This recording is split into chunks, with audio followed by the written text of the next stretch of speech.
All right, welcome back, welcome back. I'm gonna ask everyone to do it. First of all, can we all come together? Right here. So they can look. Yeah. Um, so far, everybody been blessed? Yeah. So this next experience, this is about to be an experience. This is about to be an experience. I'm telling you. I ain't never seen somebody that got so much knowledge. Other than everything. She's fascinating, bro. Like, yeah. She good. So without further ado, I'm going to present some and introduce the others. Hey, you might want to see it here. I'm going to present some and introduce the others, my good friend and brother, Pastor R.J. Stevens. He's also the owner and operator of Creative Concepts, which is providing all the media stream.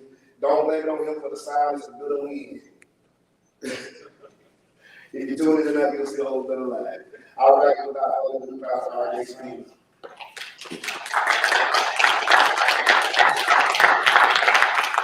All right. So we're gonna have a good time. I got 45 minutes. So count on me. All right. So if you're taking notes, y'all should already have your pen, your pad out. If not, you're gonna take notes in your phone. But I don't have a lot of opportunities to breathe on people. All right. I just covered on that.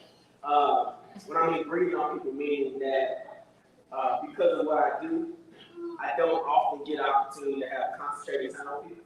So I make sure that when God allows an opportunity to have a moment that I pack it all in. Okay? Let's pray for a moment so we get started. God, we appreciate you just for giving us another day.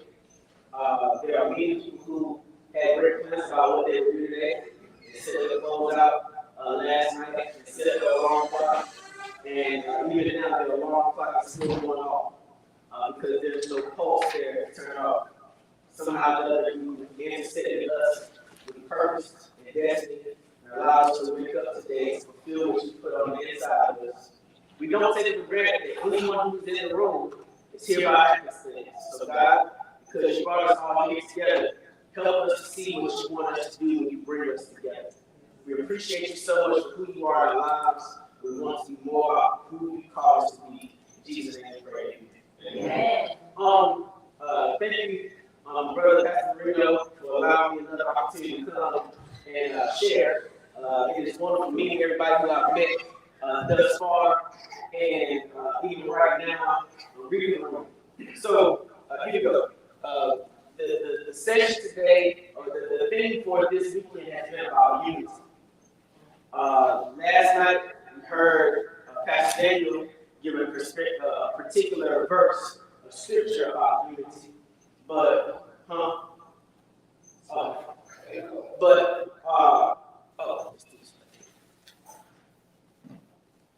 there you go. Okay.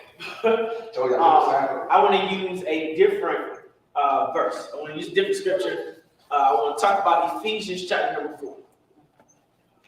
Pastor Daniel talked about unity from the perspective of Psalms. Talked about unity from David's perspective. It's Old Testament. It is Old Covenant.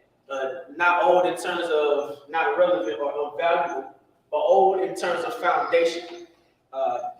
David talked about unity in comparison to all of them collectively being in the whole. In the Old Testament, you see God's covenant amongst all of the people. They were not just cultural Jews, but they were spiritual Jews as well, meaning everybody in those times, the people that God was talking to, there was no question about whether or not they listened to rap or gospel music. There was no question about whether or not they paid their tithe or not. They were cultural Jews, meaning when they got up in the morning, they were a Jew. They lived their lives according to the Torah. They lived their lives according to the Pentateuch, and that's what they did. Their oral tradition was all wrapped up in who God was. In terms of Yahweh, in terms of Jehovah, that's who they knew God to be. They knew the El names of God, meaning the creative names of God. Elohim, El Elyon, those creative names. They also knew the performative names of God, being Jehovah Sikkenu and Jehovah Jireh. That's who they knew God to be. Fast forward, you have situations like a flood. You have situations, you get to the New Testament, and we see a whole different situation where everybody's not a Jew. Now we're dealing with Jews, Romans, Gentiles. It's interesting now. Everybody's not the same. And we're trying to figure out who God belongs to. Earlier we heard a conversation about the Samaritan woman. And Jesus has this interaction with her. And there's a differentiation between where she worships, how she worships, and where the Jews worship. And Jesus smears that all to the side and says that God seeks those to worship him in spirit and truth. But does he ever tell her how to do it? There's a precept or concept identified, but there's no application. Now we get to Jesus. Jesus walks among us and shows us that, hey, I'm going to go to the temple to let them know that I know what I'm talking about, and then I'm leaving. Two finger deuces. I'm walking out in the street to find the prostitute. I'm going to walk out in the graveyard and find this guy that everybody says has these schizophrenic issues. I'm going to walk down the street, and this woman, who everybody else would have said was unclean, she's going to touch me, and I'm not going to cower away from her like everybody else. I'm going to remind her that she's been made whole. All right? So Jesus takes this whole concept of religion, church, traditional thought, and even doxos or our doctrine of how we think about God, and he applies it to everyday life. Because everybody ain't black. Everybody ain't white. Everybody doesn't live behind the gate. Everybody doesn't live in the hood. Everybody doesn't shop at Publix. And everybody don't shop at Piggly Wiggly. But somehow or another, when God allows my path to intersect with that person at the gas station, he put that person at the gas station for a reason. When God allows me to intersect with that young lady at that McDonald's window, even though she messed up my order, he allowed us to intersect for a reason. So we ask this question, what is the point of all of this? We find out that in Antioch, Jesus' followers were called what? Christian. Well, what is that? To be Christ-like. You got to ask yourself this question. What were they doing in Antioch that would cause people to identify them like Christ? Were they going to church? Because they had been going to temple all along and nobody called them Christ-like. So it's obviously not about this. Were they singing a particular song and that's why they called them Christ-like? Obviously not. Because when you go and do your hymnology, we realize that the songs that were sung, there were scriptural songs that were sung to common day tunes. So it's not necessarily about the songs that they sung. What was it that made them called Christ-like? It was the same thing Jesus asked the disciples. What do people say about you?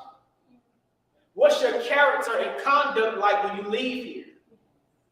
Do people know your name and know that you profess to be like me? Or do your neighbors not even know what your name is? Because watch this, if your neighbors don't know what your name is, they definitely don't understand what God just said. If the people on your left or right don't know your name, you've obviously not taken a moment to introduce them to a relationship with Christ. And if that's our commission and our commandment, then the simple thing is for us to take this precept and concept and apply it to our everyday lives. How do we apply it to our everyday lives? Well, Paul comes along and starts talking to these areas about how we apply the gospel message in our everyday lives. How to interact and how to conduct ourselves, not just amongst people who are believers, but amongst people who have not heard the message of Christ. You hear what I said? Not just amongst believers, but amongst those who have not heard the message of Christ. Because much of what we do in here is learn how to serve people who come in here. We don't often teach people in here about how to serve when they go out there. Oh, wow. You got an usher at the door. Now that's a skill that we drill down ushering. What fingers do you hold up for the fan? What finger do you hold up for the envelope? When do you let somebody in the door? When do you let somebody out the door? Do you stand up for the scripture? Do you sit down for the prayer? The usher, they sort of, they sit you in this space. They usher you on that space. But how do you operate in that in your Monday through Saturday? What skill did you learn from ushering at that door for 20 years that you can put into action Monday through Saturday? Do you learn how to do hospitality at your job? I mean, you're responsible for being the person who is the first face of ministry as somebody walks in, but on your job on a daily basis, you look like you're sucking on lemons. We taught you so strong how to be this person in here, but on your everyday life, you have no identity on you that says to people that you know Jesus. They know that you take off work to go to church conferences. They know you're going to ask for vacation to go to vacation Bible school. But when's the last time you prayed for anybody at your job? When's the last time you asked anybody at your job to worship with you? When's the last time you went over any scriptures with anybody that goes to the grocery store? You've been seeing the same folks for weeks. And somehow or another, God has intersected your path with these people, but you've not performed the work of God in your life. What do you mean, Pastor RJ, perform the work of God in my life? I'm not the pastor. I'm not the Sunday school teacher. I'm not the leader. I just come to church. So the first question you got to ask is, what is your role? Now we're talking about what to do when what you've been doing ain't working, right? Let's look at statistics. Where is the church of the Lord Jesus Christ right now? We're all topsy-turvy. We've gone through this traumatic experience called a pandemic. We really didn't have it figured out before the pandemic, and we're real confused now. We weren't doing classical evangelism before the pandemic. Now, we got to even convince people to come back to our churches that we knew were coming back to our churches. Every church is trying to figure out how to financially sustain itself in a building that they only use 1 day a week for 2 hours a day, but it's the worst financial sinkhole of any kind of community, investment you can ever find. Why? Because we invest all of our monies in places like this that we use 2 hours on a Sunday, and maybe on Wednesday night if we can actually convince people to come. But Monday through Saturday, what is your church doing? You mean to tell me there's nobody who needs to be clothed? There's nobody who's hungry? There's no children who need to be inspired? There's no people who need to be transformed in their lives? And your church sits there Monday, nobody in it. Tuesday, nobody in it. Wednesday, nobody in it. Thursday, nobody in it. Friday, nobody in it. Saturday, nobody in it. And Sunday, they come if they like it. Nobody in it. Nobody in it. Nobody in it. So, Pastor RJ, you keep telling us, you're talking about what to do if what we've been doing ain't working. Let's talk about relationships. Let's talk about the people that you know on a daily basis. How many of them, when you get to the gate and God requires of your hand to go down a list of individuals he's allowed you to intersect with to see what boxes you check off, how many people you bring it in with you? You do know you're responsible for that, right? Oh, wow. You know that you're responsible for your cousins that you don't talk to no more because your mama don't like their mama. Oh. You know you're responsible for your boss person that gets on your everlasting nerves, but you've never even been the figure of peace that surpasses all understanding. Watch this. We always talk about getting in the gate. I don't want to just get in the gate. I want my crowns. We don't often preach about crowns.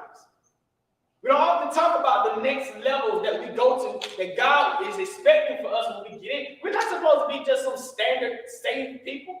You're supposed to have some numbers by your name. You're supposed to have some marks beside your name. You're supposed to have medals and ranks when you go into the army of God.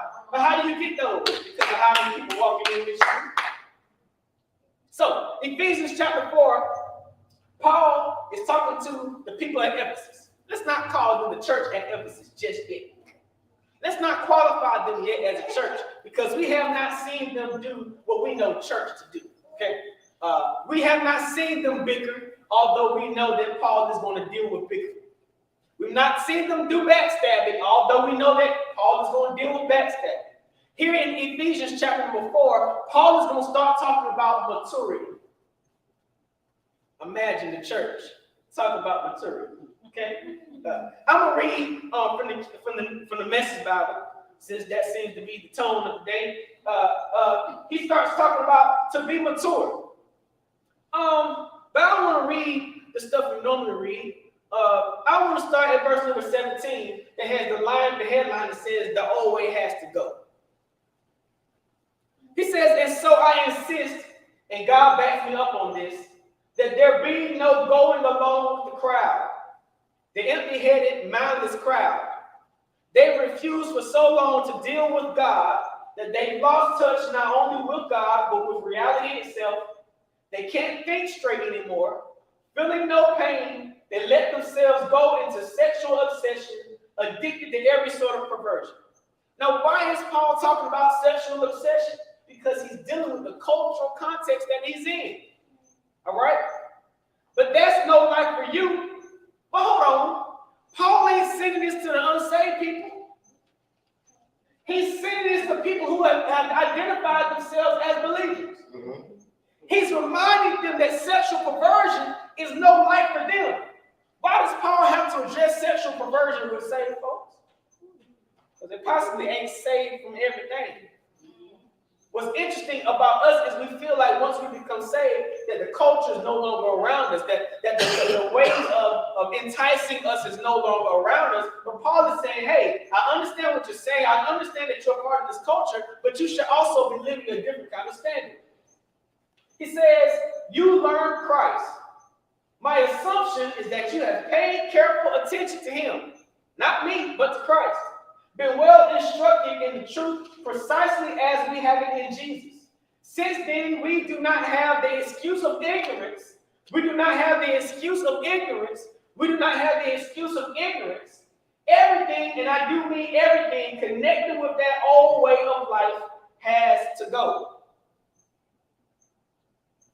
What do you mean, Paul, that we don't have the excuse of ignorance? That I don't know. That nobody told me. That I wish somebody would have pulled me to the side. It says it's rotten through and through. Get rid of it and then take on an entirely new way of life. A God-fashioned life. A life renewed from the inside and working itself into your conduct as God accurately reproduces his character in you. So what do you do when what you've been doing ain't working? First, identify the necessary change. And that's the part where we all fall off. Because us being the way us been for so long. I like me. I like myself. I like what I do. I like my habits. I like my proclivities. They make me feel good. And it's okay because of grace. It's okay because God knows my heart. It's okay because God made me this way. He put this desire in me. I was born like this. I was born to think this way. I was born to prefer what I prefer because God made me like this. But Ephesians 4, Paul is telling them, hey, you identify yourself as a believer now. You've been identified with Christ, and now you have to walk into a new way of life. What is the new way of life? I'm glad Pastor Reno put me in a 1 o'clock session so I could talk to y'all after lunch. It says in verse 25, what this adds up to then is this. No more lies, no more pretense. Watch this. Tell your neighbor the truth. In Christ's body, we're all connected to each other. After all, when you lie to others, you end up lying to yourself. So, the King James Version says some interesting stuff that makes this sound a little bit more like we used to. The church, talking about unity, we start to lose our unity around verse number 11. And then he gave some. Ooh. Apostles. And some prophets. and some evangelists, and some pastors and teachers. Watch this. For the perfecting of the saints, for the work of the ministry, for the edifying of the body of Christ. Why? Verse number 13. Till we all come in the unity of the faith and of the knowledge of the Son of God, and to a perfect man, and to the measure of the stature of the fullness of Christ. Back up. Verse number 13. Till we all come in the unity of the faith. Let's stop right there. And then he gave some prophets, apostles, evangelists, pastors, teachers. Now this unification moment is the epitome of much infighting in the body of Christ. Why do I call it infighting? Because the truth of the matter is, nobody knows fighting about this amongst ourselves but us. People outside the church don't give a doggone about your prophetic. They don't care about your apostolic. They've never seen your evangelism. And your pastors and teachers are liars. Ooh. That's their perspective of the church. That is true. That's true. Because if your first introduction to Christ is the pastor, you give God your heart, you give the pastor your hand, and then they find out that the pastor is a real person with real issues and real proclivities, and is not lifted up on this pedestal like everybody expects them to be. So now my identity of who Christ is now automatically subjugated to this person who's a human just like me, and then he falls or she falls. She has a slip. He has a slip. His social media account looks messed up. Her social media account is messed up, and God ain't like us. God forgives, people don't. So now we have a pastor teacher who is the first line of defense or the first line of identification in the world about who Christ is. Any pastor teachers in? Come on, Mareneo. You need to be a pastor teacher. Mareneo gets to be a pastor teacher. What's the pastor teacher's job? Oh, to pastor and teach. Do we really understand what that means? Like a shepherd. So what we do is we identify that a person is like a shepherd. Okay. If we identify that a person is like a shepherd, and they're the person who's the leader, then what does a shepherd lead? Shepherd leads sheep. And now we got to deal with sheep tendencies. Sheep has tendencies not to have good eyesight. Sheep has tendencies to walk on all fours.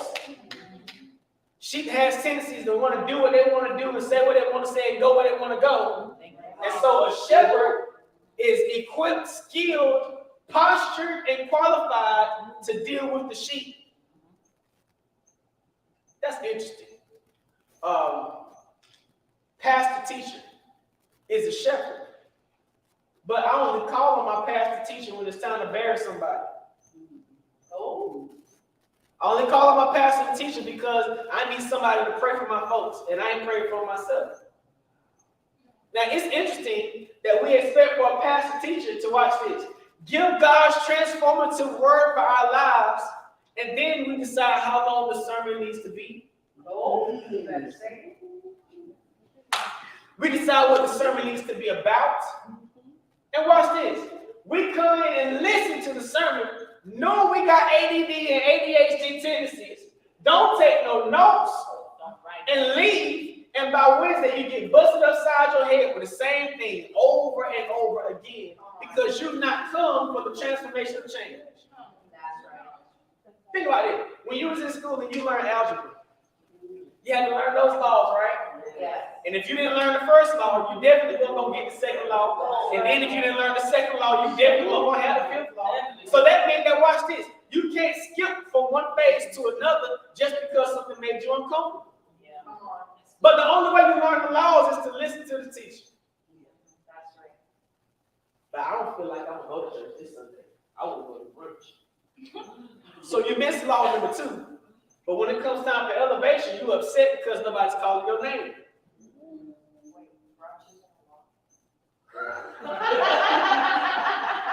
So now the pastor and teacher is trying their best to be who you asked them to be, but you've not aligned yourself. And proper development requires proper alignment. That's right. Come on. What does that mean? You break an ankle, you break a bone. What happens? What has to happen? You have to reset that. Yeah. And sometimes when you have to be reset, it causes pain. And sometimes because we know that the pain that's necessary for our lives is going to hurt us a little bit, we never attune ourselves to be reset. Have you ever seen a person with a bone that didn't get reset correctly? Yep. Now your body configures itself for brokenness. And you got pain on repeat. Because you never took the time to allow somebody to reset you. You never took the time to allow yourself to be laid on the surgery table so that somebody can put you back in line. And yes, sometimes realigning you might hurt, but it's for your good. Amen. But sheep don't sign up for that. Pastor teacher, which one? Evangelist. Can you come? Let's talk about the evangelists. Oh man, I love evangelists. Why? Because they cry loud and spare not. Chief evangelist right here. Evangelists, man, we hate to see them coming up. Yeah, I remember back in the day, evangelists was when they be on the street corner with a bullhorn. They be up, Jesus is coming soon. You hear me? But watch this. What has happened to the evangelists?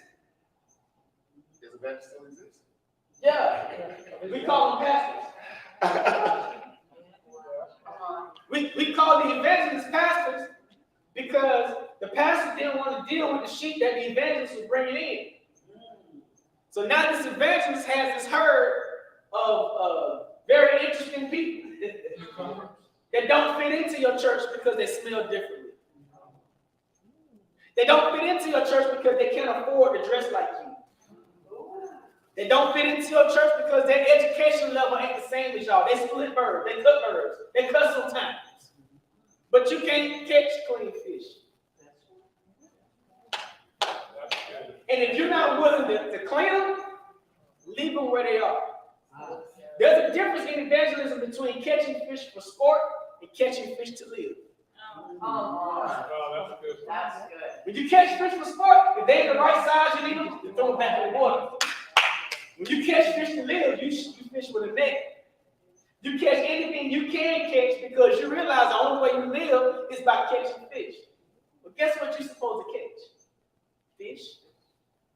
And if the only reason God still has you breathing is because there's fish swimming around you, the only reason your next breath is coming is because he still has an expectation for you to get down and get that fish. Now, imagine that God is only keeping you around because of that person you keep walking by in the grocery store. How many more times do you think he's going to let you walk by and keep breathing in you? If I was a bicycle maker and my bicycle wouldn't roll, it wouldn't still be a bicycle. So God's supposed to keep blessing you in your life, paying your light bill when you know you ain't got no money, allowing you to work on that job. You know you lied on that application, but you're still there. You come to church every week, call it grace. No, you lied. But his abilities in your life is causing you to be in that space, but you won't do your part. Oh, man. So the evangelist has a very intricate job. Our churches are not filled because nobody wants to be an evangelist. No, it's not, we don't see evangelists on TV no more. We got mega church pastors. We don't see evangelists that drive the nice cars. We don't see evangelists that got the flash screens. We don't see evangelists like that. You know why? Because evangelism is something that you don't really get paid for.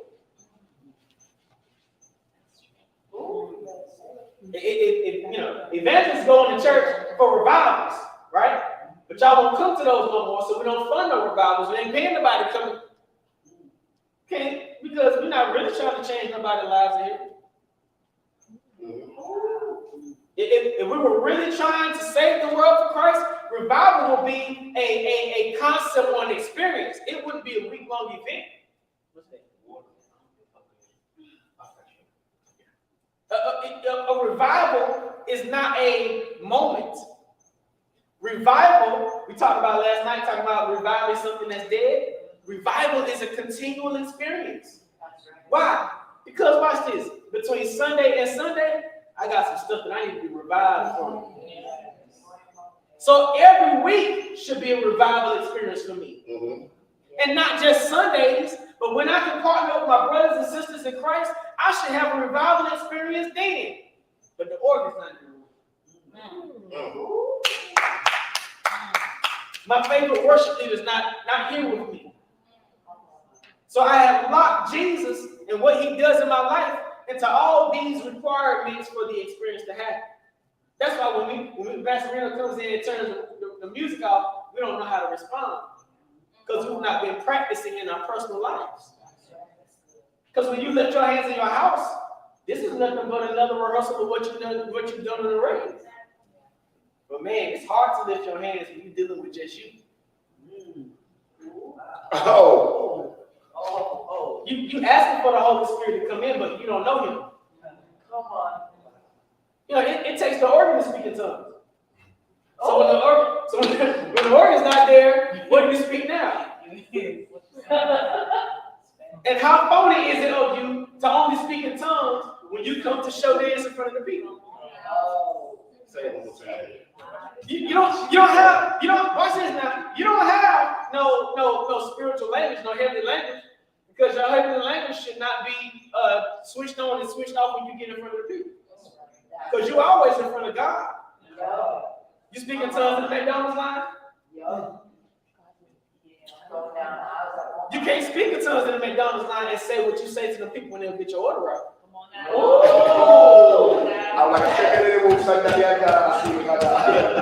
Because we've amassed all this stuff onto the gifts. Watch this. We got what you did? A pastor teacher. We got evangelist. Who's the prophet? Bob. He got to call you out. You said it's gonna be better. Come on. It's so hard. Take your paper. So now we got prophet, right? What does the prophet do? Prophesy. Good. What is prophesy? Hearing the voice of God. No. Why say no? Because we should all hear that when you know him. Right? What does the prophet do? Encourage? No. Listen, I want the prophet to read my mail. Y'all won't see what. Watch this. Listen to what's happening.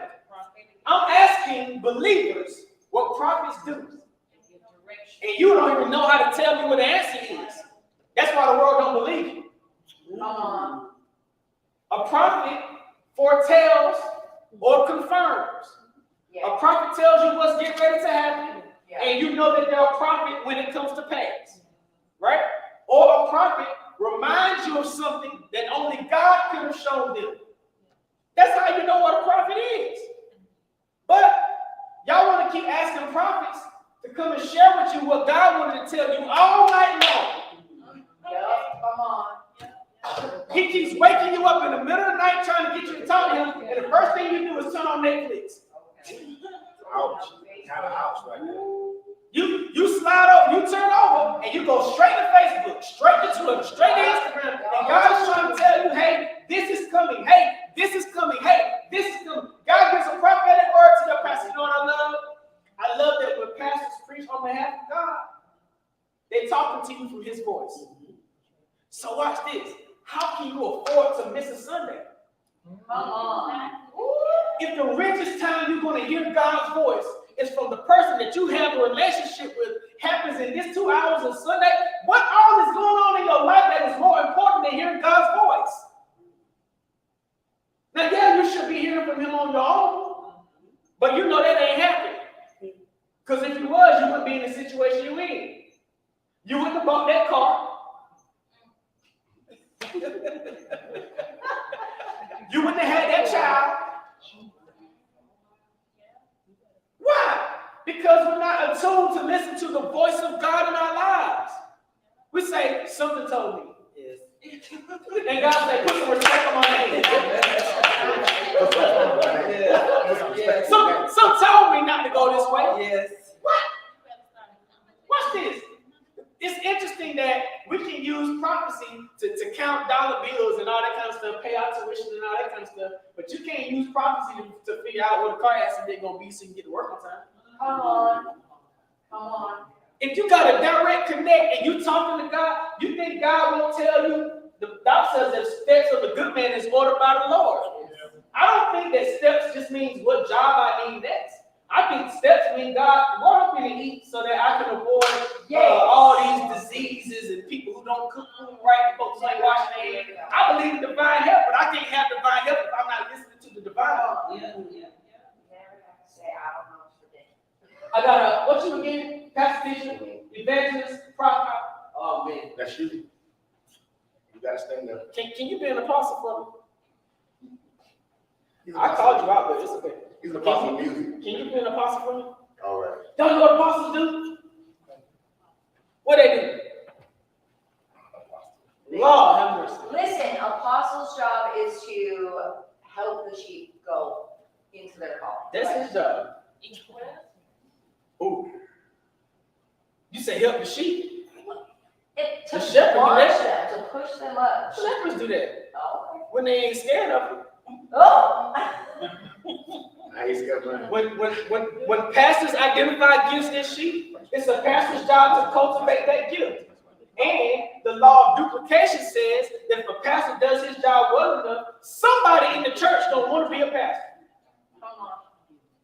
What does an apostle do?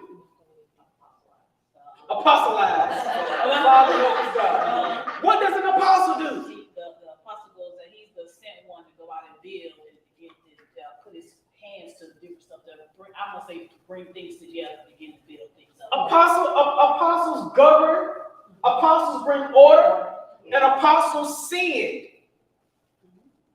They affirm. All right?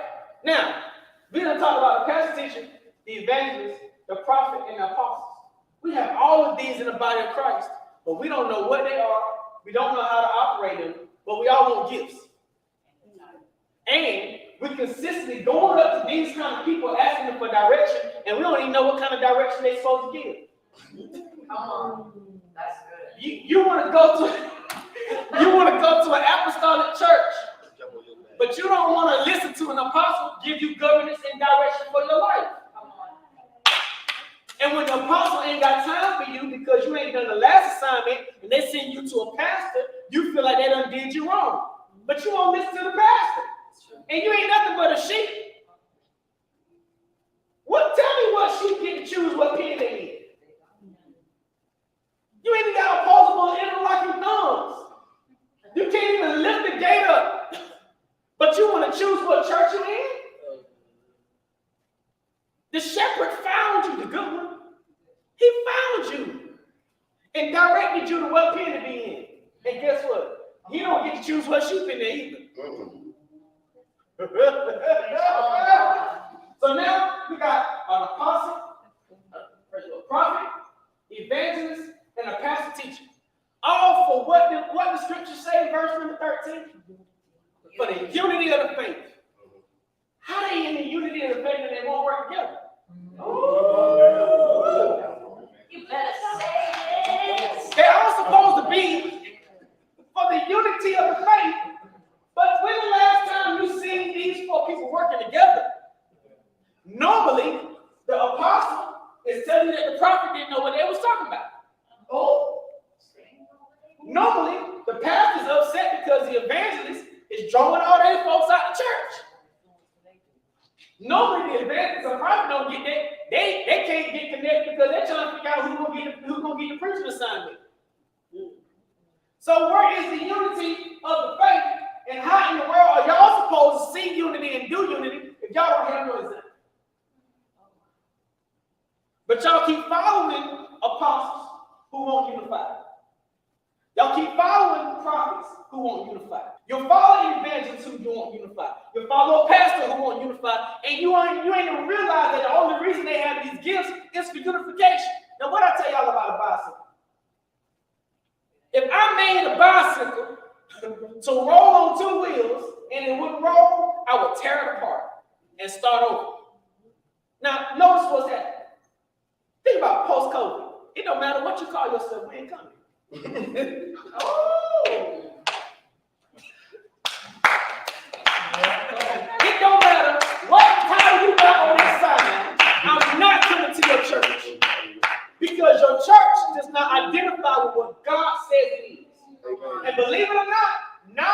Christians who ain't going to your church still know what God's character is like.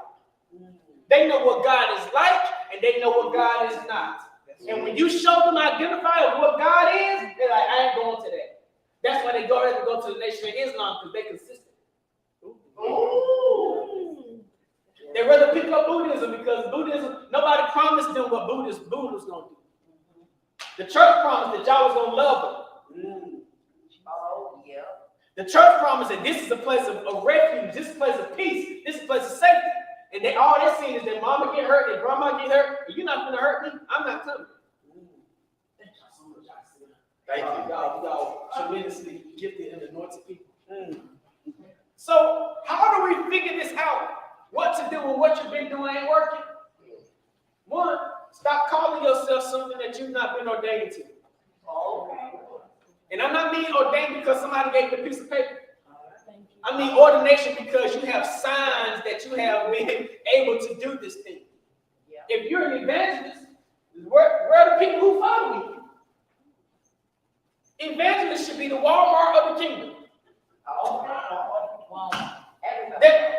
Everybody. They should be finding everybody and pushing them out to where they belong. That evangelists should be finding folks everywhere and pushing them out because what? You need a pastor. Pastor, listen, I got a person that's strung out on drugs. I got a person that's strung out on drugs, and I know you have the anointing on your life to deal with that. So I'm going to send it to you. Come on. That's good. But now, Pastor, when you find out I got this gift, don't try to hoard me. When you find out I have the charisma on my life to pull, like some of y'all ain't really cute as you think you are. You just got charisma. That's real. You know, it ain't all how much game you got and how cute your hips are. God has put something on some of us to draw people to us. Yeah. Now, once you realize you got that gift, you got to be responsible for that. Yeah. And you can't have everybody you desire to help.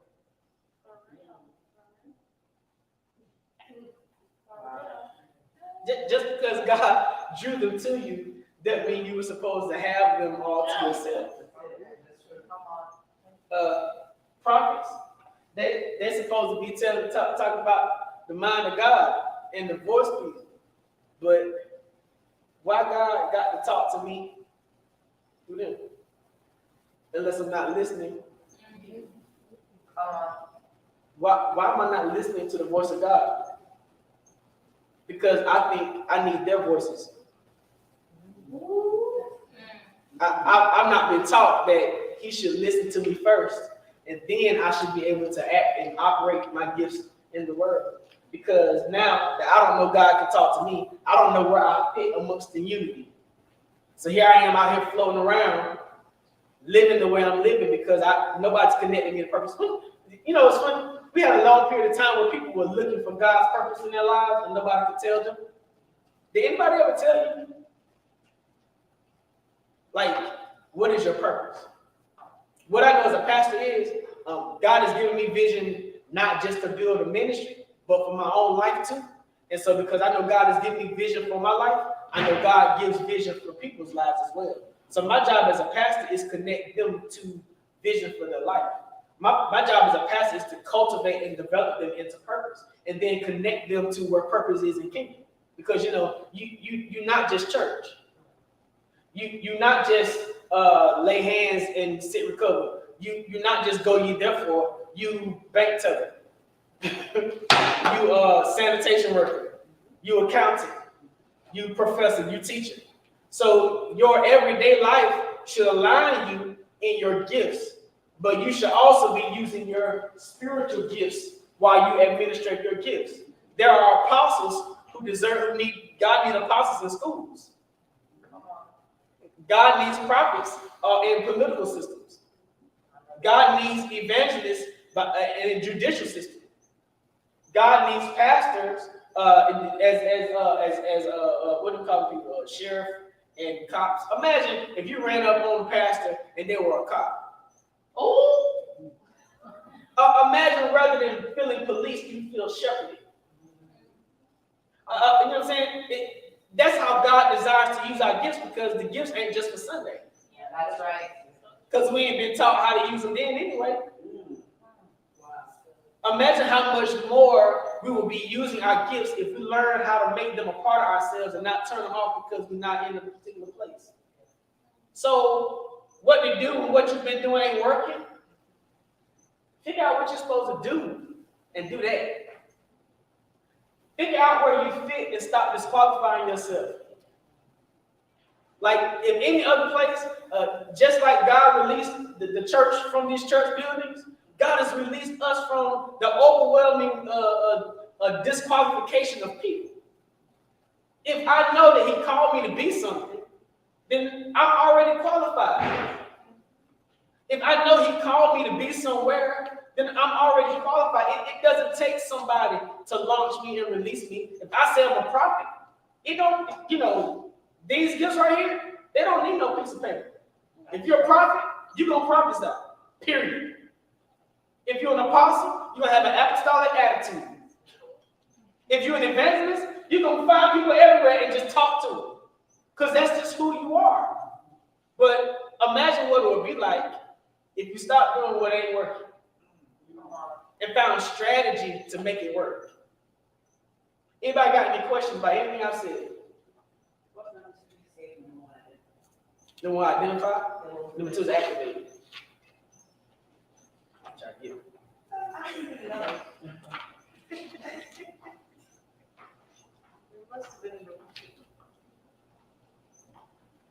So if I had to give you numbers, which Barbara's asking me for, 1 would be identify your gift. 2 would be activate your gift. 3 would be responsible for your gift. And 4 would be unify your gift. Me and Pastor Reno, we're not alike. Unify your gift. We're not alike. We ain't supposed to be. I appreciate him specifically for who he is. God sends him people that I ain't supposed to deal with. The people God sends him, I am not tempered for. And when I get people that are not tempered for me, I can pick up the phone and call my brother and say, hey, bro, listen, I got this situation right here. I need you to deal with this because this is not for me. All right? That's how unity is supposed to happen. Amen. Evangelist back in, he said to me, hey, we're trying to get this school together. I said, can you do it now? What you say you want to teach? You got people? Oh, okay. Where is Parrish again? Because I want to connect to what he's doing. Because his gift is necessary. And too often we've lost gifts in the body of Christ because we disqualified them. I want y'all to be free.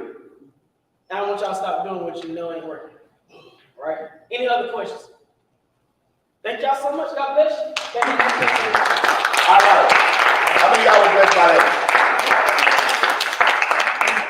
Huh?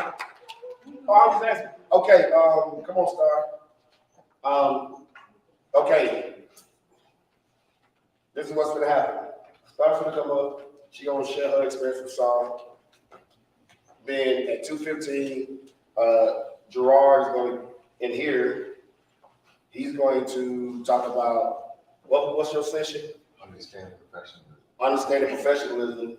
And if you want to be a homeowner, Pastor Rita is going to be over in the other section over there, talking about home. She's a realtor. She's kingdom. I work with kingdom people. Amen. And we support each other. And when the body of Christ gets that, we support each other.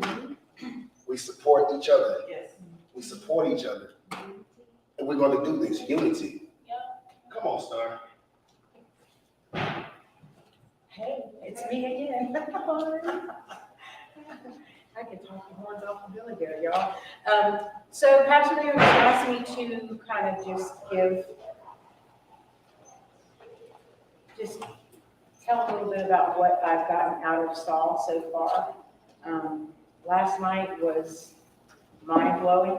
The worship, the unity. Man, the unity. I mean, I don't think I've been in a service where everybody was so in one accord like that in a long, long time. That was amazing. And it was, I mean, you could just watch God, the song that would be sung and then the speaker, how it would just line up with each other. Then the song, because I'm sitting there thinking, what I'm about to say does not have anything to do with what anybody else is saying and what's going on. And then I think the lady's name was Portia. Man, when she got loose, I was like, okay, thank you, Lord, because you just set that right up for me, because I was starting to get nervous. I was like, these people are going to look at me like I'm crazy because what I'm saying has nothing. But it was amazing. The classes today, I got a lot out of the one where he was tying in the evangelism with your workplace and with your business. I don't have a problem. Many times I pray for people in my job. Thank you, Jesus, that I have a boss that does not persecute me for that or tell me I can't do that. His daughter was even one of them I prayed for. But I got some tips and maybe ways to, like what to do once the prayer's done, you know. Help me go a little further in that. Like Barbara pointed out, you know, maybe just a little bit of discipling or where to send them for some discipling, not just pray for them and send them on their way and they don't know what else to do. So that was pretty amazing. The trauma class,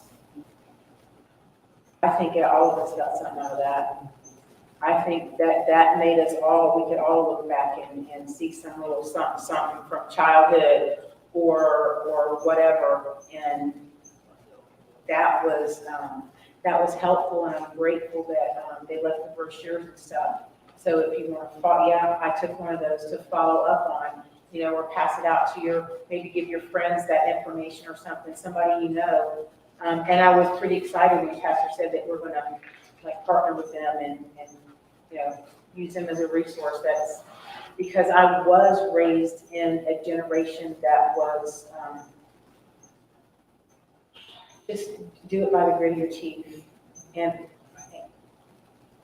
I hope you get what I said, all you need is Jesus, but sometimes you need a little more. Does that make any sense? Jesus is bigger than what we put him in. Just say it that way. He's bigger than the box. Yeah, it's, you know, sometimes Jesus, he's going to use that counselor and it can't all be solved by, you know, and it's not all a demon. It's, you're not possessed. You have been traumatized. You're not possessed. You're not evil.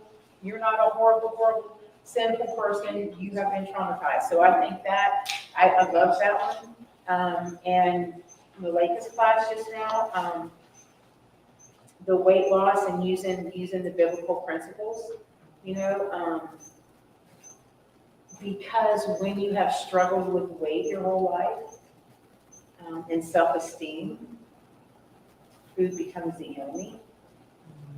And you even think that God's looking at you like, did you really just eat all that? Am I the only one that feels that way? Like even God is going, did you just eat all? Never mind that your little sister that's this big around just ate twice what you ate. And she does it all the time. You know, you just, so she was really helpful. She was helpful giving tools in how to, first to understand, you know, that maybe you have let that, you know, maybe that you are, why you're doing it, and then how you have let it take first place over God in your life, and you need to kind of just back that up and reverse it. And it's okay to cry out to him for help for that. Gluttony is a sin, I believe, but people don't recognize it as such because they think it's just a little sin. It's not a big one. I mean, but yeah, she really gave some good pointers on that. It was good, and this has just been awesome, and I can't wait for the rest of it. And I'm done. How's it going to talk? Oh. Okay, I want to make an announcement. Drum roll, please. All right. Juneteenth celebration and festival. Saturday, June 18th, 3 p.m. to 9 p.m. Chapel, Florida, Raymond James Stadium. Pastor RJ. So, for those of you online, there's all the information. Check it out. Let's support Pastor RJ, what they're doing do a lot of stuff in Tampa. So if you're in the Tampa area, let's link in. Let's link in. This is what we're doing. So please make sure you support. Please make, oh, y'all in the back there. So we're getting ready to go to our next breakout sessions, our last 2 breakout sessions of the day. And then y'all have the last 2 breakout sessions. I'm gonna go 10 minutes. We got it. I just want to share the vision of where we're going forward. 10 minutes after the next breakout section, y'all got your time in 45 minutes. So if you want real estate, housing, that building. If you want professionalism, this building. All right. So, Pastor, we're coming, Pastor, because they ain't gonna be able to see on camera over there.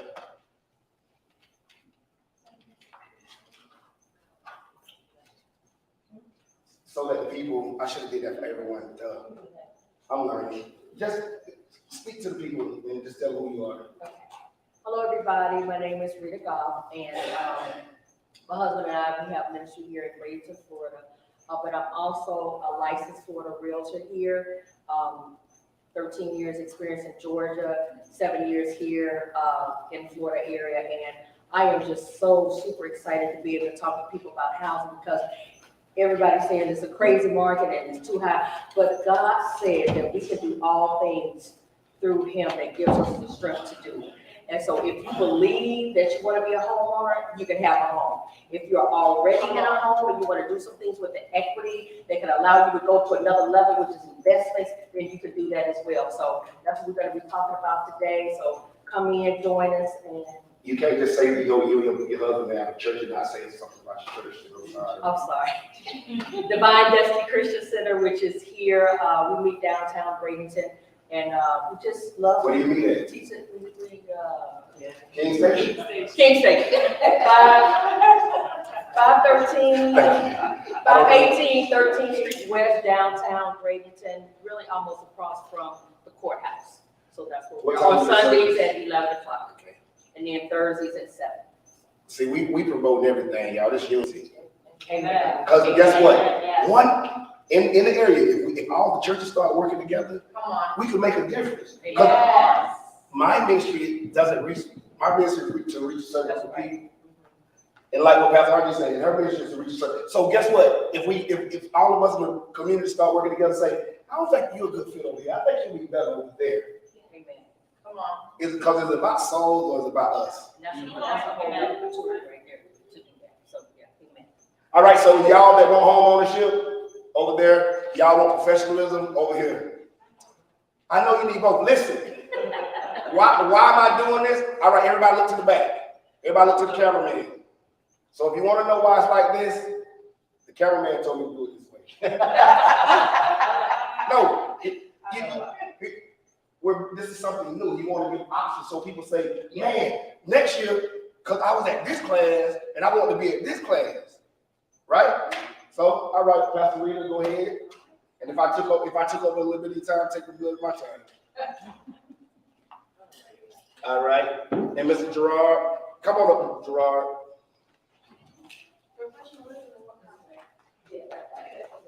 I mean, he's a professional. Professionalism, but professionalism really is in everything. So come on up, Gerard. I bumped into Gerard at a service, and I was like, "Who is this alien on his keyboard?" And so I talked to him. I was just doing all the talking. I said, "Let me find out about him." And then he went to talking. I was like, "That's why I pay to get to know people. Us preachers get people. We too busy trying to sell ourselves instead of learning people." So I want to thank God for my brother. My brother he's a unique guy. He's a very interesting guy. You know, every time he ride in my car, he tell me what's wrong with my car. He's like, "Hey, bro, your left tire bad." "Hey, bro, the bolt to the left nut of the right screw in the carburetor is screwed up." So he's gonna come up now and, you know, how it is. You know, don't look for everything to be so deep either. right? I want some things to be kind of, we got the highs, that's why I want to bring it balance, so you can have these high spiritual moments, because when you come from RJ, you have to break it down, because RJ have you way heavy. That's how I go. All right, y'all, so we're gonna turn it over now to my brother, Mr. Gerard Johnson. How's everybody? Let's come in so we don't, so for the camera. So you know, I have to get my voice bounced all over the wall. So I'm not so loud like the sister. All right, so originally when we spoke about this, we kind of assumed there was going to be a lot of musicians involved. Yeah. So what I'm going to do, I'm going to speak somewhat on an aspect of being the best professional musician. And the rest of it is going to be professionalism in general. Because a lot of what applies to what we have to do applies to everything that you all have to do, you know? So that's how we're going to approach that. So I guess if everybody's doing it, I guess I'll move a little more to you know what, I'm going to move the whole time anyway, so it doesn't matter. All right, so professionalism in general, okay, when we look at the word, that's when we choose to do a specific thing as our primary source of income, you know. Of course, for us musicians, that would be music, and for, you know, whatever you do, that would be whatever you do. Now, the whole thing with the musician thing, I know it's kind of hard for a lot of people outside that to understand, I guess for arts in general, but like for someone coming from my line of work or what I do, we start most of the time before we realize we're around certain things, it becomes natural to us, you know. Like for me, my grandfather used to be a blues guitarist. I say he used to be because it's how he started. Before I got here, he used to play house parties. My grandma had long hair. They would go and go out and dance with my grandma.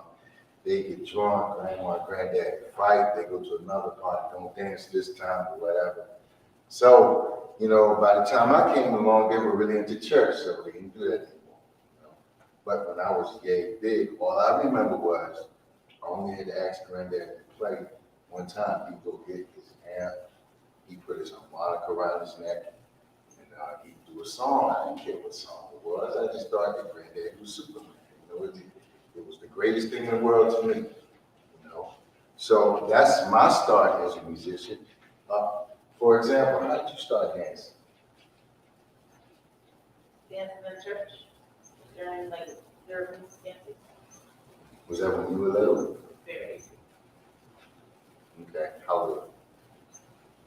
Before I could even remember, at the age I can remember, I was like 3 years old, doing cheerleading, but also, you know, from the church and doing dancing. Did your parents push you for the cheerleading thing, or is this something you wanted to do? That's something I was forced to do. I understand that.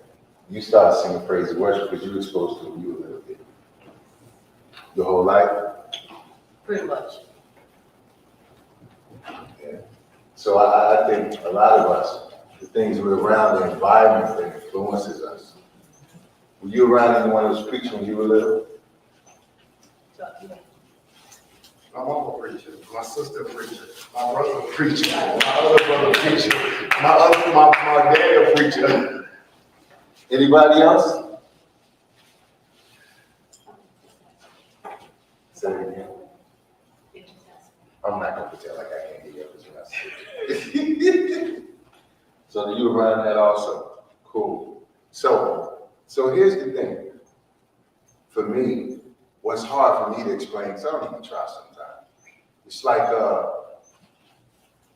you want to get people to understand that you didn't necessarily choose what you do. It was given to you. Something that I run into a lot as a musician is people assume because you're into what you're into that was given to you also, the skill was. And it was. You know, I have to say something I even discussed with Pastor there was a lot of times when you all were getting sleep or watching TV or chilling with friends or doing all the other fun stuff, I wasn't. You know, a lot of those times I wasn't asleep. I wasn't hanging with family. Sometimes I wasn't at the dinner table. Just so I could make sure that next time I did what I did, it was a little more meaningful than the last time I did. And over a period of years, you learn a little bit more, You know, I'm going more. You get to a point where people think you just woke up one morning and snap your fingers and you just want them. And it kind of goes that way with all the developed skills. So here is the problem. When it comes to the professionalism thing, what we tend to overlook is that that's when it becomes business. You know, regardless of how much you do or don't enjoy something, business is business. You know, another one of the cliches we heard a million times is like, it's not personal, it's business. Or it's not business, it's personal, whichever one it is. But, so here's the thing. On the business side, you're not in business to just be happy. You're not in business just to make someone else happy. If you have those goals, that's good. But the business side is strictly the business side. You have to understand what works and what doesn't for the bottom line. You know, there are certain times when I'm places where, even here, you know, I might want to play the last thing I heard that I enjoyed. I might have heard a song that made me so emotional. I didn't make anybody emotional, but you know, it touched me. I can't just run in here and sit down and play the last Jeffrey Osborne song that, you know, my uncle reminded me of, that was, you know, took me back to when I was little and this thing happened, and, you know, everybody's trying to worship, and, you know, you have to, you know, so at the same time, you know, even with the dancing thing, you know, we all know that a million dances that work fine with worship and they don't with someone else, you know. So, okay, so the thing with professionalism, one of the things that's easiest to overlook, brother RJ even mentioned it, when you're dealing with people, your relationships, the way you present yourself, how you come across, one thing that you definitely want to do, if you want to do anything on a professional level, is make people want to work with you. That's one of the easiest things we overlook. It's like, this brother might know 5 or 6 people that are as good or better than I am, but they will not get the call if he's just happy to see me. You know, and that's one of the easiest things we forget. As a matter of fact, when the brother was telling me something was going on with the mixer, and I really didn't have any problem listening to it because I could look at him and tell he was sure about what he was saying, you know. It could have been just as easy for me to say, man, you know, I've been mixing for 25 years, and I've been mastering for about 5 years. I know mixers, you know. It happened so much. As a matter of fact, one of my other non-church gigs that I had for a while, it was this one sister. And I believe that she probably felt like she was, but she used to say, you can't tell me, excuse me, I have to make myself not put her voice up. She used to tell me, you can't tell me how to do this or that. I've been doing it 30 years. And how many times does it not cross our mind that it doesn't matter how long you've done something, you could have been doing it wrong? Amen. Maybe it No. don't work that way anymore. Yes. Yes. Yes. Even if it's just speech, no more said of it. That's correct. And so the thing is, these little lessons sometimes we learn, sometimes we don't. Sometimes you watch other people and we regret because we, you know, something else I mentioned Pastor Reno, because it's kind of serious on drums. I had to learn a while ago that being the most proficient or the most skilled doesn't necessarily guarantee anything, just like the example you brother here. It was a job of mine, we say gigs. I'm trying not to use too much musician lingo. Excuse me if I do. So it was a drum gig of mine. And I lost that gig to someone who was really nowhere near what I could do. I didn't cry about it because it didn't pay that much. It was regular. And I had to really examine that. And I tried to pretend like my feelings wasn't hurt. But you know, when you get fired, you always want to quit. Even if you can only make $5, you still want to say you left it alone, sitting on top, and you go home. So we're back to how, you know, we present ourselves to people. And what I had to learn from that was the fact that they wanted to work with that brother instead of me was very simply that he listened, and I did. I did what I wanted to do because I thought it worked. I like controlling how people reacted, but the person that was in charge was supposed to be doing that. You know, that's why I kind of dug a hole for myself. So, in terms of the musician thing, and of course, I'm kind of trying to slightly dismiss what I had on this list for the musician thing to talk about in general. So, okay, we've addressed the skill aspect. Okay, okay, so here we are to another reason why there are a lot of failures. Okay, I've slightly mentioned this, but now we at the lack of real talent and work ethic. Okay, so the talent thing kind of falls into any category of creativity. And when we talk about, like, I guess, a normal job, it would be mostly just the work ethic. You know, we have to get back to the fact that, you know, are we teachable? You know, do people want to teach us? Do they want to work with us? Do they want us there? You know, do they want us there enough that there's somebody else that could be better than us, but they would still just rather deal with us being there. Okay, so again, to move this into the generalization instead of just musician thing. Okay, so another thing that we have to look at if we actually want to become business about whatever it is we do, something that's heavily overlooked right now, especially after all of this. I don't want to use the same terms everyone else did, like this whole poor demonstration of everyone working together with diseases being spread around and everything. Okay, so the idea of being an entrepreneur, you know, the fact that it's okay for you to decide how you're going to make a living or how you're going to make income and not just have it decided for you. One thing that is easy for us to overlook also is that, unfortunately, the educational system isn't really for what it should be for. There's another reason why a lot of us that decide that we want to have our own schools and our own daycares, or we want to be more involved with the children's lives, is because as an institution,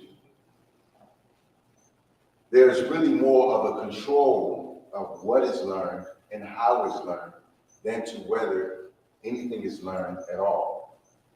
So what we want to remember is, with the entrepreneurial mindset and the advantages that we may sometimes easily fail to take advantage of, is that you look for opportunity in everything.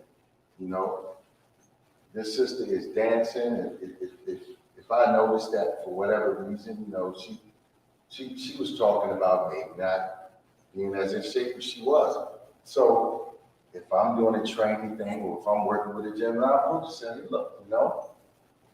And so if I can provide some type of value to what she's doing, then she might tell somebody else. Then that person will tell someone else. So now we have the gym thing going. Now this sister is instructing someone else with the dance thing. Okay, so all this work, everybody's getting hungry. Somebody's cooking.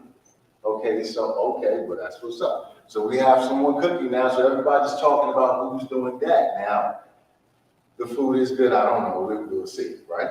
So the food is good, we have everyone working together with this, with that, okay, so the transportation, about who's gonna work on the rides, you know? So now we have all of this stuff going together, everybody all together, the same community, everybody enriching the same community. Makes such a huge difference. So, again, with the education, when you have the children and they see this, they understand this entrepreneurial mindset, things take on a different nature. Something that I ran into with my daughter when we were tight, I'm still adjusting to the teenage thing. I have attachment issues with it. It's in my speech now, even then. But so she used to ask me a lot of questions when she was small. And I did some research on my own because I have an analytical mind. But when she started asking me questions, I had to kind of dig deeper. So I had to get to a point of where I was able to tell my daughter that, look, this is what I want you to know, but that's not what you tell someone else that asks you. You know, you have to know what you're supposed to say. Then you have to know what you need to know anyway. You know, so excuse me. So, excuse me, I'm trying to reconnect where I was with this. So going back to my detachment issues, excuse me. So ever since my daughter was at the young age back, you know, when her still had everything going on. But you know, let me vent for a second. You know, they just did the prom thing, you know, and you know, the pictures were beautiful. But you know, I felt like I was supposed to be there. I didn't say anything. My mom put me in group text or whatever, you know. And I don't know how many of y'all have high school age kids. Okay, so I wasn't really ready for that. Listen. I'm still not really ready for that. You know, They are friends that can drive, you have to be okay with letting them go undercover with a teenager. Listen, an attitude. Talk about it. it can be a bit much. Okay, so again, something that I really want to get across to my daughter, you know, when we spent more time, I wanted her to understand the whole entrepreneur thing. We were moving pretty good in that direction, but one of the things I ran into, I've been doing what I do now since high school, you know, and unfortunately, when you're that young and you start to make good money, if you don't have the right person to talk to about it, or you're not exposed, you don't know what to do with it, you end up with pretty bad spending habits. I think about the most that I got out of having the money in my pocket back when I was in high school was I paid all of my dues involved with school. Everything I wore, I bought. Other than that, I began this roller coaster that took me several years to get over. You know, you act a certain way when your pocket is full, and you become very smart when it's empty and it's full again. And you have to learn how to balance that self-discipline with all of those ideas and creativity you have when your pocket is empty.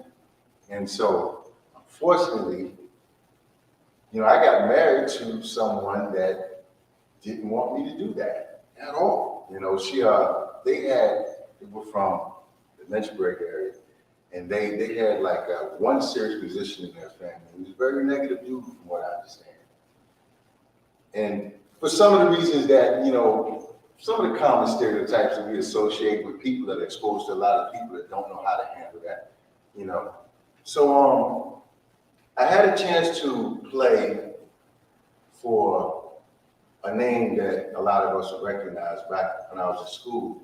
And one thing that she told me was, when we were in the middle of set, she sat me down and she said, you need to make sure that you never deal with the woman that's not helping you live your dream. Okay, so the reason why I have to just make an interjection right there, so you all don't just strictly put that on the position thing, just take that and internalize that for anyone you deal with. You can't be around someone that you're investing so much time into or so much effort if they're not willing to invest that into you also.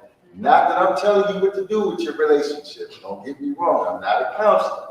But speaking from experience, I've been here a little while. How much time left? You got a good minute. You got 30 minutes. So being here a little while now, one thing that I learned is that the person that you have directly beside you affects a lot more than what happens when you all hang out, you know. The peace of mind and what you're thinking when you go to sleep, when you're waking up, how well or how poor your dreams are, how you deal with the world outside when you walk out the door, what your peace of mind is, what's going to happen to you when you walk back in the door, how you take on what's going on when you're nowhere near home, jobs, the way you perceive other people, the world around you. All of this is affected by who we have with you, okay? So Just take it from the young brother, you know. So here we go, back to the professionalism thing. So another thing that we understand is, you know, when we finally get to the point that we are making a little bit of change here as musicians, you know, and we finally make it past the point of, you know, maybe we spend too much here, maybe we don't, or whatever. We have to understand, you know, how that looks to you all, not understanding where we're coming from. Someone that does what I do, you know, you see different people all the time, you know. So what happens is I have to learn how to not associate this brother with, I guess the stereotype thing is the easiest way to explain that, you know? And it kind of comes into play, I guess, with you all looking at us. I keep bumping into your lights, bro. It's kind of nice. I'm gonna step forward a little bit. So, the thing, I guess it has to come into play how you all look at us. I know, we have dinner with the brother the other night, and yeah, right. A lot of us musicians kind of fall into irresponsibility traps, you know, because we really don't understand how to deal with being exposed to so many people, you know. That's another one of those things that you kind of get from your environment, you know. Some of us are taught how to understand people and how to communicate, and some of us aren't, you know. And the exposure that you do or don't have in the environment has a lot to do with us. You all had a class earlier today talking about Trump. I think it's kind of hard to emphasize how easy it is for us to lose perspective over the smallest things, you know. If at any point when we were already going through something or whatever, we have a negative interaction with someone, maybe a sister her age with glasses and long hair, and we don't think about it. And now every time we run into someone that might even remind us of her in the smallest way, you know, we're not right. We don't think about it, you know. So what we all have to try to remember to do is what I try to do. I try to put myself in a position where I judge people by intention. So what happens is, of course, you know, we all heard many times, only God knows your heart, whatever, right? But we all know what we see when we know how to pay attention to it. One thing that, another cliche is, you know, patterns don't lie, you know? Okay, so outside of those patterns, if you're clear-minded enough, you know, when we speak to someone, you know, they pretty much tell us how to talk to them, how to deal with them.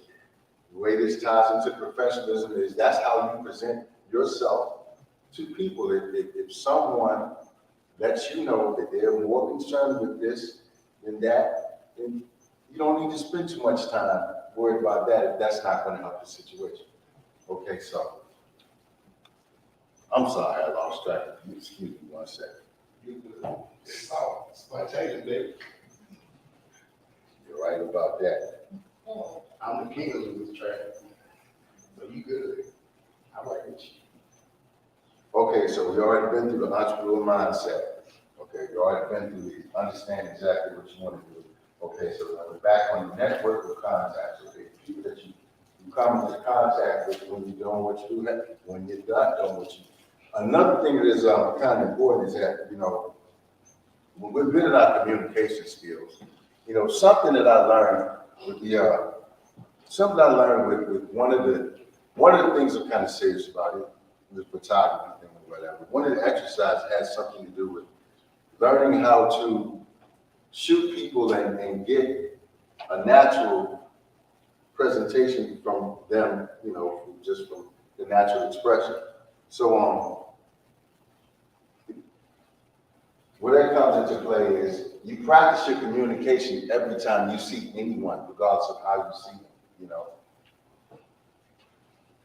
You allow yourself to perceive your interaction with someone else based on what benefits both of you in the situation, not just what you're trying to get out of it or what they're trying to get out of it. Okay, and this is how we start to get to the point of developing how to sell ourselves. Now we're back into professionalism. So if I want this brother to choose to work with me as opposed to someone else, then, you know, that's the point at which, you know, if I understand that he's a little more familiar with maybe this style of music or whatever, and that's what he needs, then I make sure that he understands that I can provide that. Okay, so what you all might not do the same that we would do as musicians is we have to get online and promote ourselves. You know, I need to be able to reach out. I met Pastor Reno working with someone else, and like you said, we bumped into each other. That wasn't me promoting, that was the word. That happens a lot with musicians, the word of mouth, the reputation. What people have to say about you, of course, you know, can be good or bad, but you kind of want to protect the reputation to your reputation as well as you can, you know. You want to make sure that when things that sound terrible get out about you, that people can remember dealing with you and say, okay, that doesn't really sound like that, you know, that doesn't seem like something they would do. And then when you're dealing with people that can't tell the difference, or it's pretty much mentally healthy if you do not deal with them anyway. Okay, so now we're at the, okay, I'm trying to move this off the musician thing, so I'm gonna skip the budgeting and the strategy. Okay. No, no, Go with don't the budgeting? Yeah, Don't skip? no, Okay. 'cause none of musicians are bad budgeters too. Budgeting is a all the way around thing. Yes. Okay, so, okay, well, the thing with the budgeting is, okay, so I'm trying to modify it outside of the musician thing. So I guess, so where it would apply to everyone else is, I don't want to say everyone else like this, musicians and there's other people, but the way it would apply to other lines of work or things of that nature. The thing with the budgeting is, you have to understand what you're capable of. You have to not be so attracted more about what you want than what you need. You know? So what happens is, you know, it's easy for us to not realize that commercialism is such a fed monster. The commercial industry is a multi-billion-dollar industry. You know, there's a lot of studies that go into what you might like or what might be more appealing to you. So, all of you may not be on Facebook or whatever, all of you might not use smartphones, but what you'll notice is that when you look up certain things or you have certain conversations, you'll see certain ads on your phone or whatever. And so sometimes so sometimes we think our phone is listening, and your phone can listen, but the majority of the time that's not even required. You know, demographics and algorithms are all that's necessary. There are more things that you do than you realize. You'll say you like this, you'll look at that, you'll look at that as opposed to that, and you'll say you like it. So what happens is, the people that you're associated with, or the people on your list of friends, or the pages that you watch, there's a pattern. The people that kind of fit your area, or your zip code, or your age range, or with the age bracket, or, you know, the range is the same thing. But all of that stuff gets categorized. So what happens is, you're going to get certain ads, and you're going to get certain ads, and so forth. And unfortunately, a lot of times they're pretty accurate. You know, and then you have to decide if you really want that enough to deal with the fact that, you know, you might need something a little bit more. Okay, so the budget thing is the fact that a lot of us we kind of get tricked on a regular basis. You know, we see a lot of imagery when we turn on the TV, and trying to not bite my tongue too much, and I'm trying to not say too much. You have to know when you turn the TV on that your feelings are being played with. You need to know that. Like with all this crap they put on the TV, now I see it, man. Yeah. With this propaganda they causing. Right. If you don't know that your feelings are being played with, you don't need to plug the TV up. It doesn't matter. It really doesn't matter whether it's the news or anything else. You have to understand that that's a part of the manipulation of your emotions. The majority, no, I don't even say the majority, yeah, the majority of the news media is owned by the same small handful of people who decide what they want to promote and how they want to promote it. And it's perpetuated by groups who are willing to pay for that. So what happens is, there are companies like the Tavistock Institute that exist in like Liverpool, England. This entire company was based off the fact that there are psychological studies done on people that fit certain demographics, you know? So you're studying, I'm studying. There is types of information and demographics attached to you, and everyone in here. And when you have a certain zip code, even just as simple as how much you spend on your TV is going to determine, you know, what is pushed towards you. Okay, so I'm trying to remember where you walked out. So what happens is where this ties to the budgeting thing is, once again, you have to understand before you even turn the TV on, your feelings are being played with. Don't be so attracted to what you see. When we're looking at the videos, not all of us look at the music videos, when we look at videos, but not just the videos, the movies. What you see on the movies, unfortunately, there's a small group of people that pretty much control Hollywood. I'm trying not to announce how much I'm biting my tongue again. The smaller group that pretty much gives the green light to what we do and don't see. And you got to understand that that is not necessarily for your benefit, it's for theirs. So you're not going to see too many things, regardless of what movie you're watching or anything of that nature, that goes too far outside of what they decide to accept. You know, once they decide to promote a certain people being destroyed by themselves or not being destroyed, or say that some are better than others, that's what would be promoted. Okay, where that ties into the budgeting is this. You have to understand what benefits you enough for you to be willing to spend your time on. Because your money really isn't money. Your money is debt. You have notes of debt. You wake up every morning, you go spend time working for someone else, helping them build their dream, and they are giving notes of debt to give to you. Everyone is walking around with an announcement of how much debt is owed to someone else in their pocket, and we think it's money. And for all of this debt that we have in our pocket, we trade this time. We trade this time that we could have spent developing the relationships that we wanted with the people that matter, our children, our family, loved ones, people that we should have spent time around, the things that we could have developed better. You know, when we get to the end of the line, you know, a lot of the things that we bought don't really matter. A lot of the nice stuff that we have doesn't really matter, but it does to the people that aren't at the end of the line that haven't realized that yet.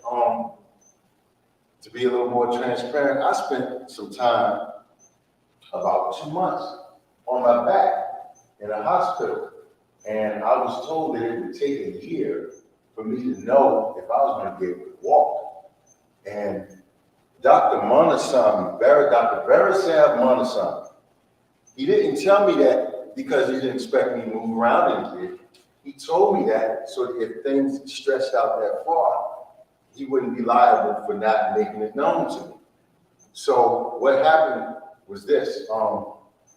I can't tell you how many times you know, when you're laying on your back and you look up at a clock, and it seems like it's been about an hour, and it's only been about 2 minutes. And that entire time, you think about all of the things that you thought mattered. You really thought they mattered. You don't.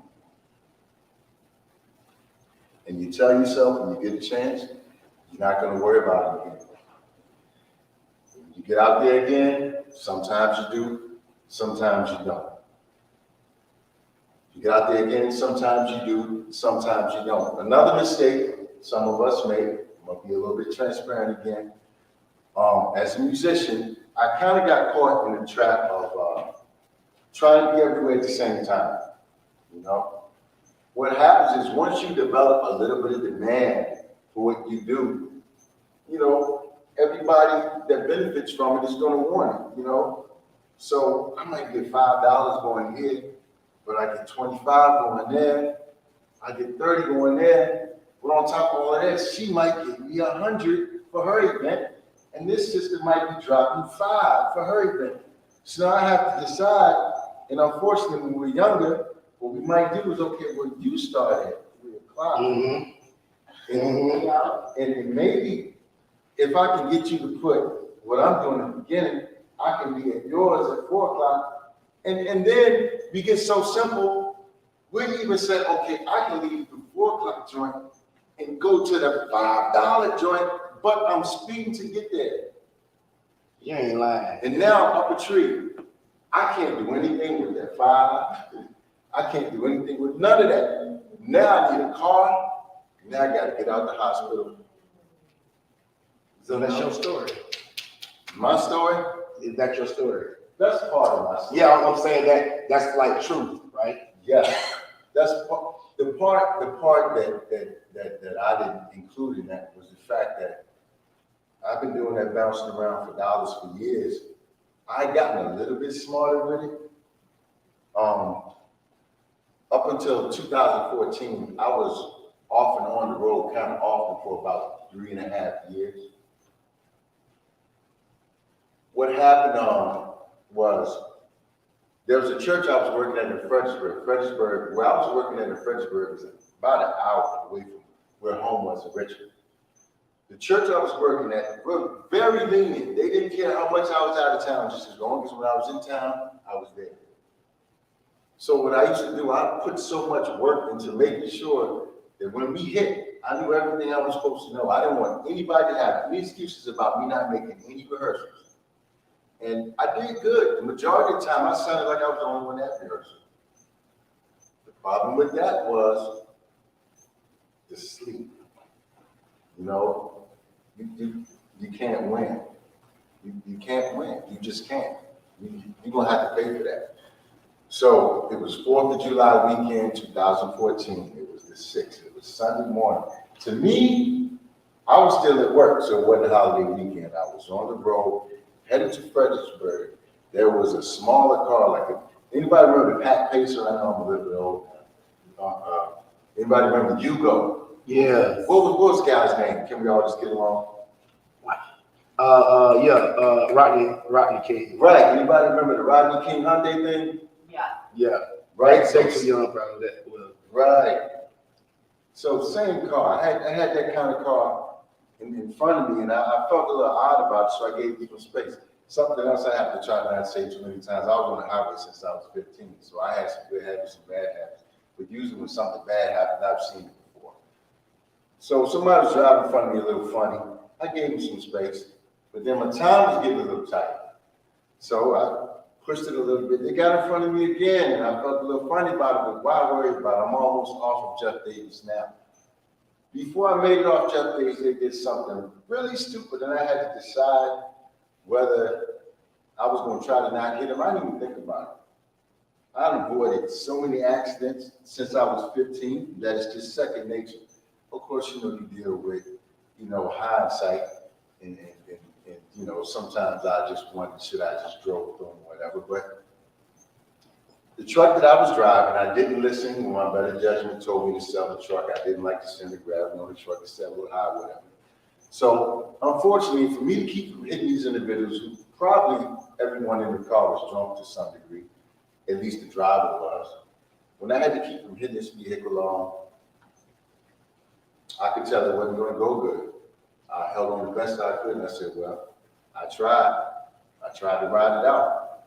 I got thrown out of the rear passenger window. And I landed before the truck did. And I looked back and I saw my truck because it was airborne. And the truck was still flipping. And I started trying to move out the way, and I didn't realize I didn't have anything down here.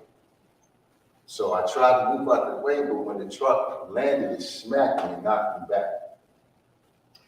I kept trying to stand up because, you know, when you're little, I'm the only boy. I have 2 sisters. I'm in the middle. So I got the middle child syndrome. I got the only boy syndrome, you know. So I'm so used to, you know, saying it doesn't hurt, but it does not, you know. When you're bleeding, I'm fine leaving alone, you know. So I kept trying to stand up. By then, people had gotten to me and just stopped trying to stand up. I'm like, leave me alone, let me stand up. 2 phones in my truck. I told somebody, I need my phones. I need somebody to call this person, or at least give me one of my phones. I kept trying to stand up. After a while, I realized it wasn't going to happen. So I just sat down. I guess that's when things started slowing down or whatever.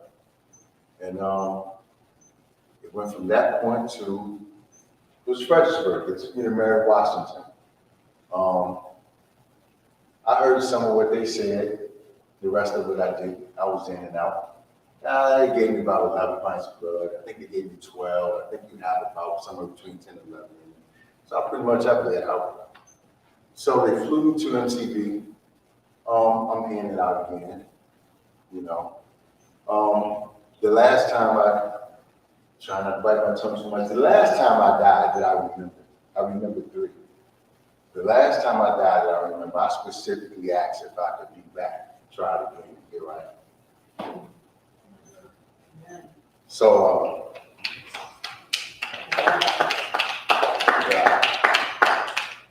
so a lot of how I look at things comes from the fact that when I was dealing with that, what I thought was important really didn't matter anymore. Yeah. And that was all the way to the doctor for S.A.W. 2014, still released the entire name, telling me it might take me a year. So it took me 2 months because I couldn't deal with being on my back like that. It just didn't work for me. I'd rather be on my feet hurt than on my back like that. So I made it. And so now I'm here trying to explain the whole aspect of if I had been a little more professional, you know, I would have been in that position. You know, not that being professionals in most things, you know, we all have certain reasons why we're put in certain places. We just try to understand it and say, you know, God, give us a little more direction, you know.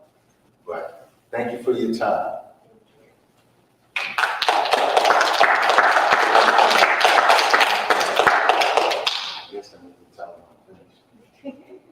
Oh, I'm sorry. Anybody got any questions at all? I meant to leave more space for that the entire time I was talking. Did anybody have any questions? Like anybody want to ask me what made you want to do that? Sometimes I thought I was crazy, to be honest with you. It's like, I remember some mornings I would wake up and it's like, for the most part, I kept the keyboard pretty close to the bed. I remember sometimes I would wake up and I was just thinking to myself, man, wouldn't it be easy if I just forgot about this? You know, it's like you think about like, go ahead. I thought you were asking something. Go ahead.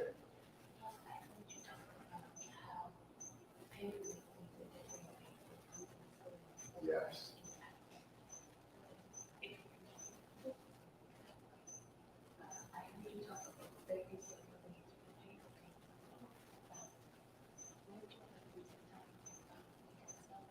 Yeah, remember I listed that. I said, what was that? Was she not when I said that? Yeah, use time with your family, your children, you know, people that would invest into you, invested in them, and that's a whole nother conversation. I don't say too much about that. You gotta pay attention. You know, another issue that we'll run into when we deal with relationships is we'll see people for what we want them to be, or the relationship with the relationship we want, and we keep ignoring who they really are or what the relationship really is. And it happens so easy, you know? I think, well, I can't say all of us, but I did the thing in high school where I was with this sister and when we broke up, I was depressed, you know? As a matter of fact, the sister I was with in high school, I was so serious about her that when I realized that we couldn't be together, I didn't talk about it.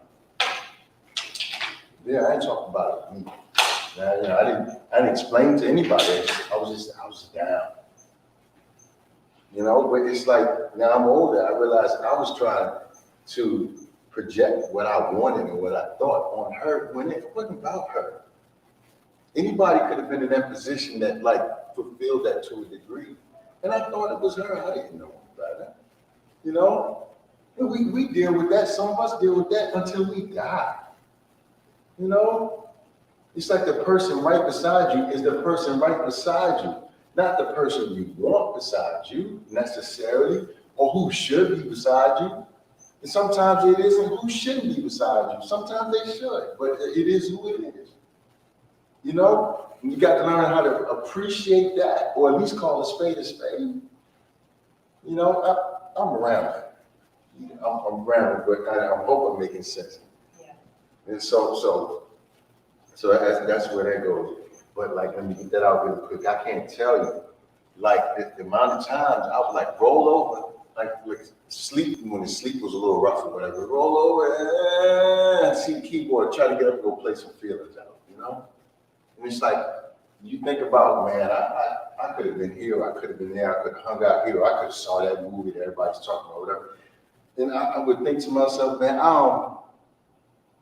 I'd probably be better off if I just let it go. And then you think about it, and it's like, you might even go a few hours, it's like, man, I need to go practice.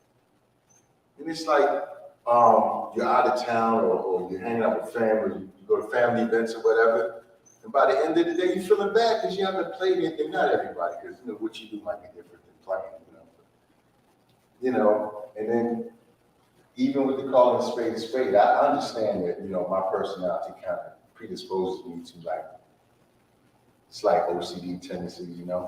So there's certain things I have to know to avoid. Like coming out of the hospital, I got myself off the pain meds pretty quick because I think the last ones I was dealing with was Percocets and the Percocets and the hydromorphone. I think that's that's like number 2 and 3 on the list of things that you get addicted to like that or whatever. It's still not bad yet. We're supposed to be breaking after this. We're supposed to be breaking, right? Okay. So that. Oh, we're finished. Oh, so that was. You know what? It is too much to even try to explain to you all, but I hope it makes some sense with professionalism. Yeah. But if anybody want to ask anything about it, just feel free.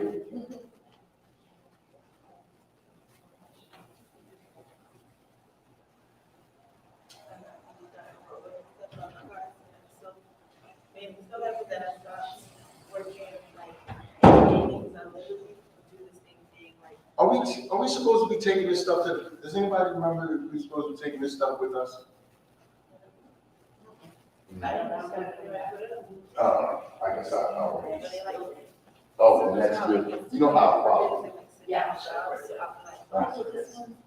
Thank you all for listening. Thank you. No, she can't hear you. Wow. It's two, this other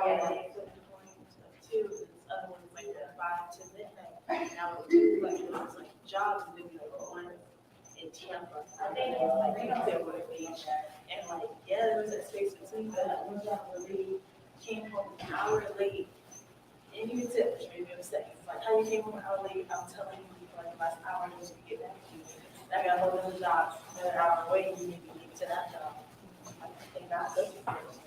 Like I'd be so afraid on the way back home from Tampa and St. Pete, driving on hot on the skyway. I'm like, Lord, please don't let me drive off this bridge. And to this day, I'm so sleepy and falling asleep on this bridge right now. I don't want to be down there with the gators. I'd be so scared that I was gonna ride